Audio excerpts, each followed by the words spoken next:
اللہ تعالیٰ کی ایک عجیب حکمت نظر آئی کہ ہماری جو دو عیدیں ہیں وہ ان دو عبادات کے ساتھ منسلک کر دی گئی۔ روزوں کے اختتام پر عید الفطر، حج کے ساتھ عید الاضحیٰ۔ تو گویا کہ ان دو عبادات کی اہمیت میں اگر کسی درجے میں کوئی کمی محسوس ہوتی ہے قرآن مجید کے بیان کے حوالے سے، تو اس کی تلافی اس سے ہو جاتی ہے کہ عیدین ہماری دو ہی عیدیں ہیں، دو ہی تہوار ہیں، اور وہ ان دو عبادات کے ساتھ جوڑ دیے گئے۔ اب آخری بات سمجھیے، 3+1 کی بھی ایک تفریق ہے۔ 3 عبادات وہ ہیں جو مؤقت ہیں صرف، یعنی معلق بالزمان، ان کا تعلق وقت کے ساتھ ہے، یہ نہیں کہ کسی خاص جگہ سے متعلق ہے۔ نماز ہر جگہ فرض ہے، ہاں البتہ اس کا وقت آئے گا۔ اگر سورج جو ہے نصف النہار سے ڈھلکے گا تو ظہر کا وقت ہوگا۔ اگر کسی وجہ سے اللہ تعالیٰ کی حکمت ہو کہ سورج وہیں کا وہیں کھڑا رہ جائے تو ظہر کا وقت آئے گا ہی نہیں، ظہر فرض ہوگی ہی نہیں۔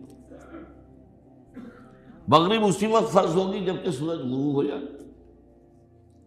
اگر کسی وجہ سے سورج غروب نہ ہو، اور کیا پتہ یہ ساری باتیں جو ہے قیامت کا جو زلزلہ آنے والا ہے اس میں یہ ساری ہی باتیں ہونے والی ہیں، سورج مغرب سے طلوع ہوگا، یہ تو وضاحت کے ساتھ کہا گیا ہے، تو مغرب کا وقت نہیں آئے گا۔ اسی طریقے سے رمضان کا مہینہ آئے گا تو روزے فرض ہوں گے۔ اس حوالے سے یہ زمانے کا تعلق تو ہے لیکن کسی مکان سے کوئی تعلق نہیں۔ حج وہ ہے جس کے تقریباً تمام مناسک جو ہیں وہ ایک خاص مقام پر ادا ہوتے ہیں۔ آپ سفر کر کے جائیے، مکہ مکرمہ جائیے، اللہ کے گھر کا طواف کیجیے، پھر وہاں سے جو بھی روانگی ہوتی ہے یوم الترویہ 8 ذی الحجہ کو نکلیے اور جا کر منا میں قیام کیجیے ایک رات، پھر 9 کی صبح کو نکلیں عرفات جائیے، عرفات میں شام تک قیام رہے گا، لیکن مغرب کی نماز کے وقت کے بعد وہاں سے نکلیں گے، مغرب وہاں پڑھیں گے نہیں، وہ جا کر مزدلفہ میں پڑھی جائے گی عشاء کے ساتھ ملا کر، چاہے کتنی دیر ہو جائے۔ بہرحال یہ ساری چیزیں ایک خاص مقام کے ساتھ ہیں، منسلک ہیں، ہر جگہ پر یہ ادا نہیں ہو سکتی۔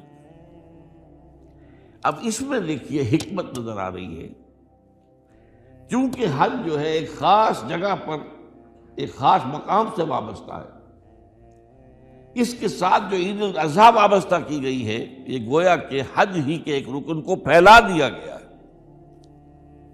قربانی جو مناسک حج میں بڑی اہمیت کی حامل ہے، اسے عام کر دیا گیا۔ تم مدینہ مکے تو نہیں پہنچ سکے ہو لیکن یہاں پر قربانی کے اندر تو شریک ہو جاؤ۔ اور بعض مشابہتیں اور بتائی گئی ہیں کہ ذی الحجہ کا چاند طلوع ہو جائے تو اس کے بعد حجامت نہ کراؤ، ناخن نہ کاٹو، وہ جو کچھ بھی آپ کو معلوم ہے احرام کی کچھ پابندیاں ہوتی ہیں، ایک مشابہت کسی درجے میں، ٹھیک ہے ہم وہاں نہیں ہیں لیکن ان کے ساتھ ایک مشابہت پیدا ہو رہی ہے۔